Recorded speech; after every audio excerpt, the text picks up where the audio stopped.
Janet Fetter, and I'm part of the One Sheet exhibition here at the Arvada Center.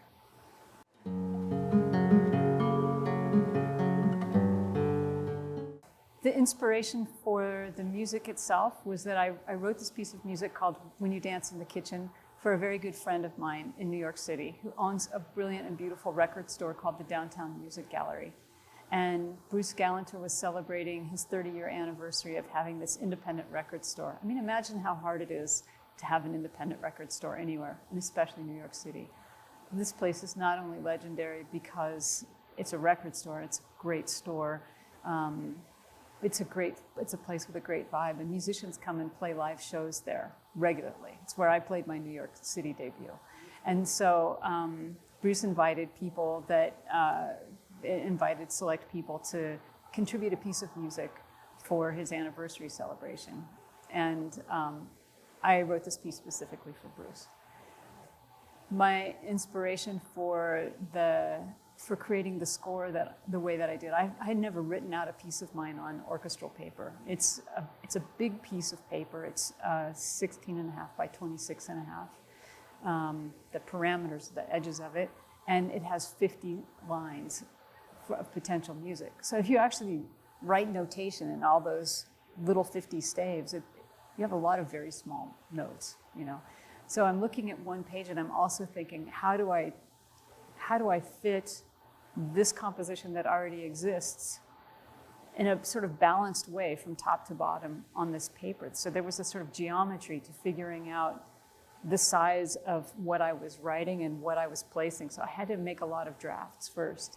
I first drafted it and some of my ideas on 8.5 by 11 music paper, and then I went to full-size orchestral paper and created a bunch of rough drafts.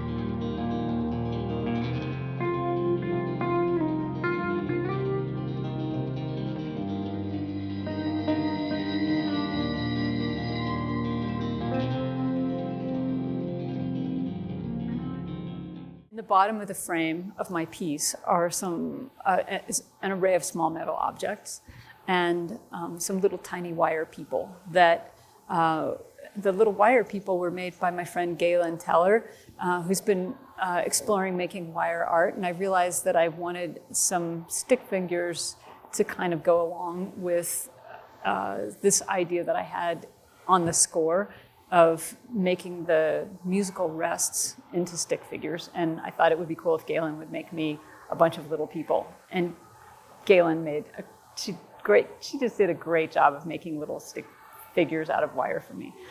So I don't use those on my guitar, but I have all these other little metal objects and some other things that I use typically on my guitar to make sounds. I often use these little things called split rings. Everybody has them in their pocket. It's what your keys are on, but I use little small ones. So what I can do with my guitar is, instead of having a string that sounds like this, which is just the regular pitch, it's B, is I put one of these on the string. It sounds like this. And so when you hear that sound in the recording, it's not a digital effect. It's something that I'm making happen on the string and incorporating into the composition. So this is my second string.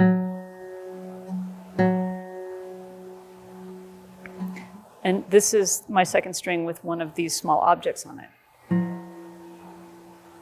So I'm basically interrupting the vibration of the string and able to create these sounds. So that's why I decided to fill the bottom of the frame with some of the objects that I use. There are, I think there are some horsehair in there. What I really like about using these kinds of objects discretely placed on the strings is that if I were to use like a pedal, a digital effect, it would affect all of my strings at once. They would all sound the same way. But when I place objects or use different things in different places, in discrete places, I can get sounds on individual strings.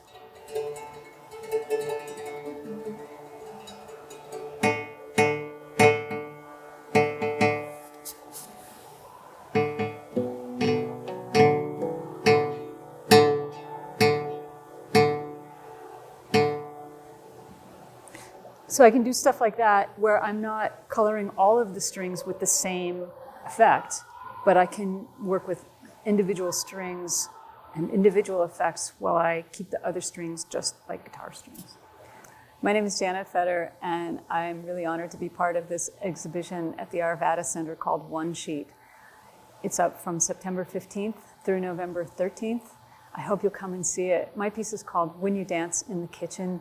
And the whole exhibit is really, really wonderful.